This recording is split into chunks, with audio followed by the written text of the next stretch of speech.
Hi, I'm number 5, W5, FIV. My nickname is number 5.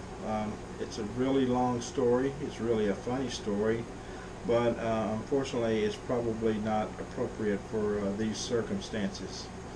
Anyway, I'm here today because I want to start a series of videos for new hams, or some of you may be about to become new hams. You're studying for your exams and have a lot of questions. You may have found, if you've been online at Facebook or other places, that sometimes some of the older hams, well, I don't want to say older,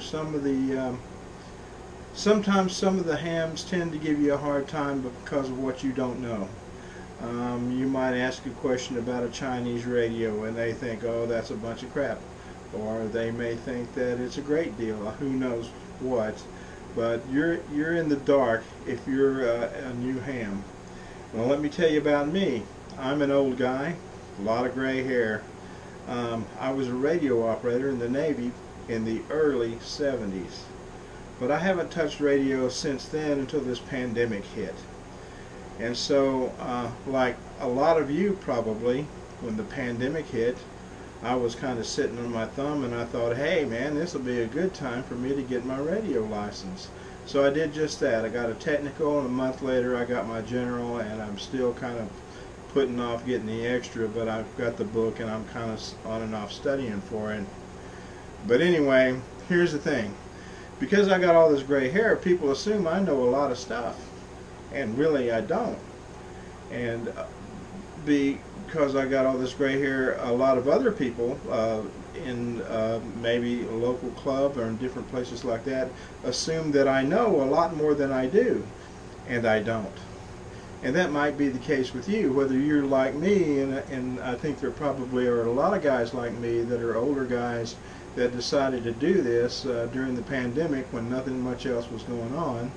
And I know for sure there are a lot of young guys out there, and girls, who got their license or are working on getting their license and are new hams and must have a lot of questions. So here's the thing. I am an old guy, and I'm a kind of an old school guy. What I really love is to chew the rag with people, talk on a single sideband, and I also am very passionate about doing CW work. So those are my two kind of specialties, and I can certainly help you out with those and questions about those. Other things like digital, FT8, things like that, I can get other people to make videos here to help you out with your questions about that. The important thing is that you leave me your questions so I know what questions we need to answer. I'm going to start out with just some general basic things, and that will be coming up in the next video, and that'll be pretty much right away.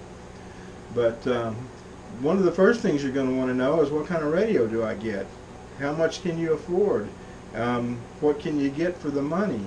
What about the Chinese radios? Are they any good? You know, things like that. What are you going to be able to do with them? Do you need to get on high frequency? Do you want to learn how to do Morse code? Gosh, myriads of questions. And you're going to have a lot of questions about antennas and SWR and your radios and things like that. And I certainly did. I mean, the very first thing I was worried about was getting a radio, and I got a radio before I even got licensed, and I certainly didn't use it, but I mean, except to listen. But it was just a 2-meter HT and 2-meter 70 centimeter HT, and I listened to the local repeaters and kind of got an idea for what people were talking about around me, and then kind of went from there. And it wasn't too long after that until I graduated up to a better radio and got into some HF radio and started doing my CW work again, which is something I really love because I was a CW op in the Navy. So you probably have questions: what radio to get? What's it going to cost?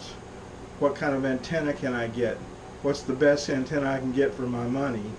You know, what's the best antenna I can get for my space? You know, what's the best radio I can get for the money? All kinds of questions like that about what you might need to invest in. So please let me help you. I'm happy to do it.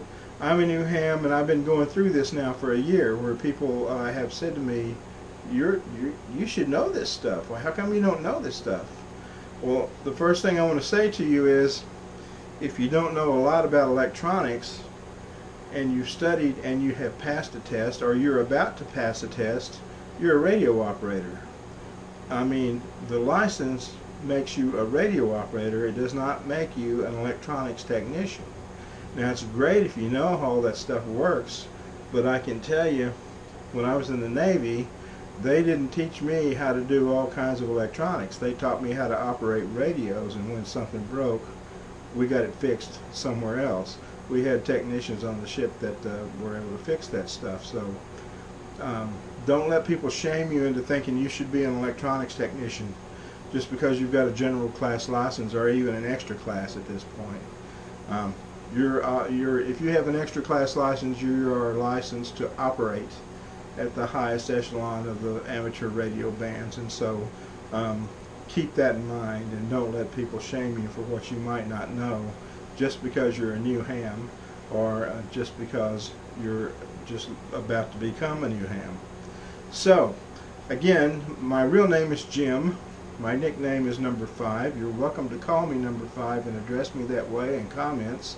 I'd appreciate it very much if you'd go to my YouTube page and leave comments, and please subscribe to the channel. That helps me, you know the drill. That helps me be able to provide more videos sooner, better, and faster. So I hope you can take this to heart. I hope you're a new ham. I hope you have a lot of questions, and I will find you the answers. I know some answers myself now, and I certainly have met enough people at this point to be able to find answers and get videos made to put up there for you, so you can learn how to do things and have your questions answered without somebody chewing you out on Facebook for what you don't know. Alright? Okay. This is W5FIV, nickname Number 5. Hope to see you again soon. Please hit that subscribe button. Until next time, 73.